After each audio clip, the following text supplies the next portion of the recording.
recently purchased an electric indoor composter so that I can use my scraps to create some food for my plants. This is not a paid promotion. I purchased this on Amazon when I was looking for an indoor composting machine with a higher capacity. It's called the Kitchen Waste Dispenser, model FC-385. It arrived with a bag of charcoal and an instruction manual. The instruction manual includes a list of items that you can and cannot use in this electric composter. For the purposes of gardening, you should also consult other resources to see what ingredients in compost may or may not be beneficial for your plants. The buttons on the front panel include the on-off switch, manual button in which you can program the machine to operate from 1 to 6 hours, the automatic mode button, which operates either 4 or 6 hours depending on the weight of the ingredients, the self-cleaning button, and the filter change reminder, which is also the fermentation button. It also has a time indicator. To operate the machine in manual mode, press the power button and then use the manual button to select your desired time, and then press the power button again. To operate the machine in automatic mode, press the power button and then the automatic button.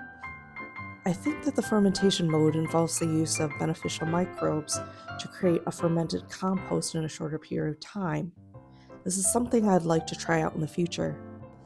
Inside the machine, there are 2 containers of different sizes that are used to neutralize odors.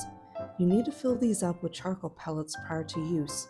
For my first batch, I used mainly a lot of apple peels and cores, old ginger root, and some fennel. It was filled to the top of the bucket. You should have anything you put in the composter cut up into smaller pieces so that the machine can grind it. While the machine was processing the scraps, it did make a noise, but it wasn't extremely loud. At the end of 6 hours, my first batch came out very fibrous and a little sticky.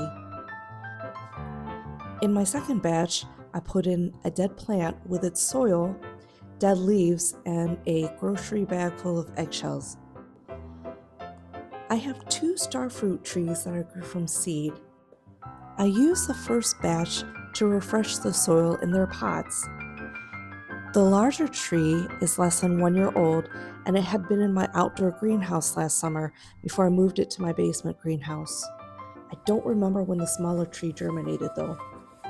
I unpotted my larger tree and found a huge worm in the soil, which is great because he's going to be working for me in my vermiculture bag in the basement. So I used the existing soil and combined it with the product of the electric composter before potting them back again in their existing pots.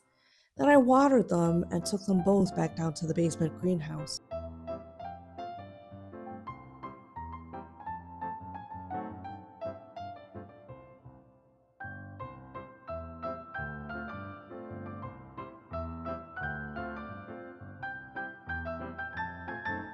This machine also has a self-cleaning option where you fill up the bucket 1/3 of the way full, and it will heat up the water and rotate the blade to loosen the debris.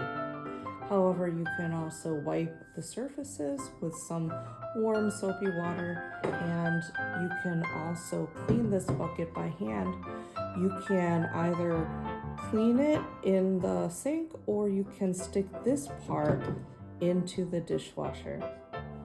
I think that the compost machine on automatic and manual mode actually acts like a grinder and a dehydrator, since you don't have microorganisms involved in breaking down the waste.